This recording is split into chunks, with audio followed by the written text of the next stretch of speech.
Klausies, treneru gadījumi ģērbtuvē, mēs kā konstatējam, viņi te ienāk, nolasa morāli, aiziet uz savu treneru istabu, bet ir arī bijuši, ka treneri taks pārd un ārdās pa ģērbtuvu katrā. Šups arī ārdās? Trakāks kā Kīnens? Kīnens, tas bija vispār forši. Viņam nāca melnie virsū mūsu. Kā tu zini, ka viņam melnie nāk? To varēja just jau tagad? To pastāstīja mums mūsu ekipējuma menedžeri. Ok, nāk melnie. Viņi jau jūt. Šodien priekšnieks ir sliktā omā. Formā. Jā. Šie jau paņem viņam rezerves nūju, jo viņi zina, ka viņš izjūt uz ledus. Pēkšņi pēc pirmā metiena viņam kaut kas nepatīk. Labi, pēc otrā nepatīk. Tā jau viņi zina, viņi jau sēž uz beņķīša. Tie mūsu ekipējumi menedžeri jau sēž gatavībā nūju tur, otro. Jā. Jo tā pirmā lido pāri bortam.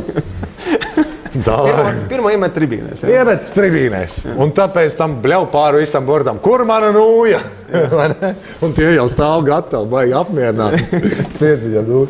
Bet pats pos bija tas, ka šie jau atkal, būs šodien interesanti. Sēž, negaida, kad viņš tādi metīs to nūju. Pēkšņi tas brīdis pienāk.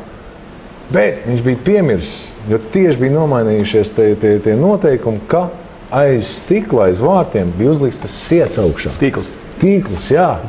Viņš jau nav pārāk ievērojams. Viņš savās dusmās zina no pagrieziena, ka tā nūja met pāri bortam. Un viņš pret to sietu un apakaļ uz ledus. Viņš skatās, nezinu, ko darīt īsti, vai ne? Dusmoties vai smieties, vai ne?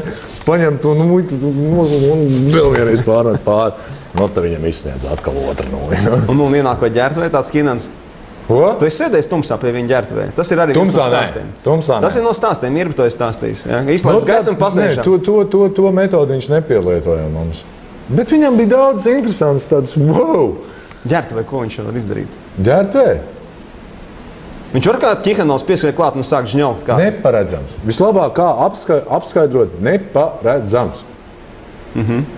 Tu it kā spēlētāji jau domā, tagad nāks treneris iekšā ģērbtuvē, būs lamāšanās. Klusums, ignorēšana, mierīgs. Šis ir kokteilēnā. Viņu nevarēja paredzēt. It kā viņam jānāk lamājās, viņš atnāk mierīgi. It kā jānāk tur mierīgam, viņš atnāk lamājās. Mēs pat nesaprotam par ko.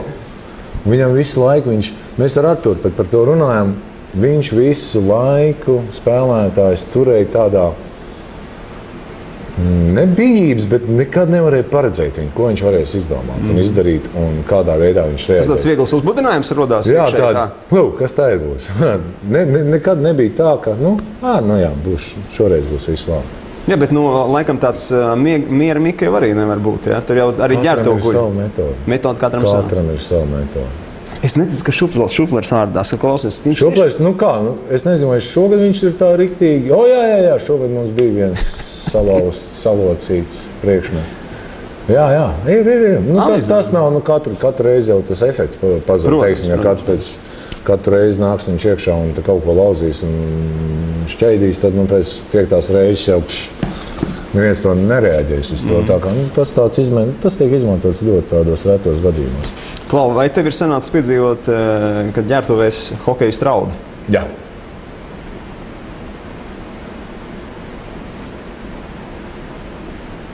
Ja neskaita bērnību, kad raudāja gan rīz vai pēc katras zaudētās spēles, tad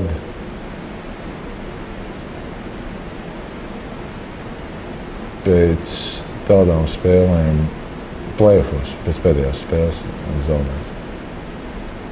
Pēdējā spēle? Jā. Tas tā, izraudies, lai jā. paliek vieglāk. Jā, tieši ģērbtuvē pēc spēles.